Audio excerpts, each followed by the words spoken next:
देशवासियों को और सभी खेल प्रेमियों को मेरी राम राम। सबसे पहले तो मैं मेरी दोस्त साक्षी मलिक ने जो बेबुनियाद आरोप मुझ पे लगाए हैं तो मैं कहना चाहूंगी, एक कहावत है कि आंखों देखा और कानों सुने पे विश्वास नहीं करना चाहिए। और ये कहावत जो है साक्षी बहन की बातों पे चरितार्थ होता है। और आपने देखा होगा परमिशन लेटर साक्षी बहन दिखा रही है, उसके ऊपर कहीं भी मेरे हस्ताक्षर नहीं है और कहीं भी ऐसा कोई प्रत्यक्ष प्रमाण नहीं है।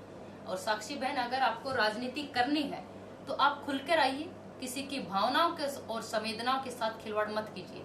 जैसे बहन अपनी वीडियो में कह रही है कि हमारे ऊपर राजनीतिक आरोप लग रहे हैं और दीपेंद्र हुड्डा का नाम लेकर हम पे आरोप लगाए जा रहे हैं, तो आज तक साक्षी बहन न तो किसी कांग्रेस पार्टी के किसी प्रवक्ता ने उसके ऊपर बयान दिया है और न ही कांग्रेस पार्टी के किसी नेता ने अपने बचाव में बयान दिया है। बावजूद इसके कि आप उनको काउंटर करने के लिए हर आदमी को आप ही जवाब दे रहे हैं।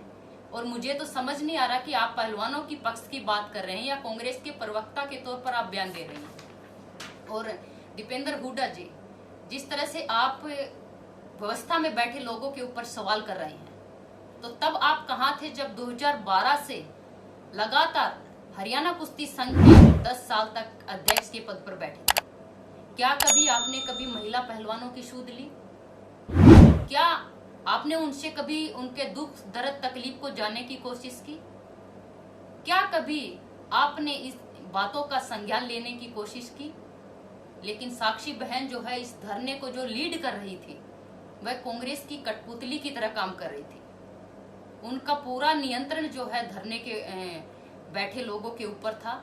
और एक मुहावरा और एक कहानी मुझे याद आ रहा है कि जैसे आपने सुना होगा कि जब कोई मिठाई जमीन पे गिर जाती है तो आपने देखा होगा कि बहुत सारे कीड़े मकोड़े जो है अपने बिलों से निकल आते हैं। और वही हुआ, सबने देखा और सभी ने पहलवानों के कंधे पर बंदूक लेकर अपनी अपनी बंदूकें चलानी शुरू कर दी।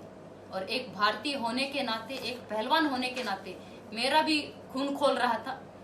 लेकिन साक्षी वीडियो में ये जितनी बचकानी बातें कर रही थी, कितना भोला बनने की कोशिश कर रही थी, और अब सारा बोझ जो है वो औरों के कंधों पर डालकर खुद पाक साफ होना चाहते हैं।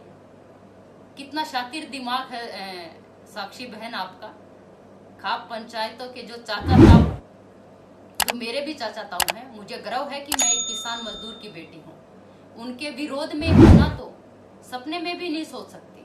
और मैं इसी समाज का हिस्सा हूँ और इनका इस्तेमाल करके अब इनको बोना मत करिए, यही सबसे बड़ा पाप है। हाँ बहन, यह जग जाहिर हो चुका है कि आप कांग्रेस का हिस्सा बन चुकी हो और सबके सामने आकर क्यों नहीं बोलती। और रही बात, अगर किसी भी मेरी बहन के साथ कुछ गलत हुआ है तो मैं उनके साथ हूँ और साथ रहूंगी हमेशा। लेकिन उनके लिए कोई भी अगर मुझे कुर्बानी देनी पड़े तो वो भी देने के लिए मैं तैयार हूँ। लेकिन बहन, न्याय प्रक्रिया पर मुझे पूरा विश्वास है और गलत को सजा मिलेगी और सच्चाई की जीत होगी और जल्दी ही दूध का दूध और पानी का पानी होगा।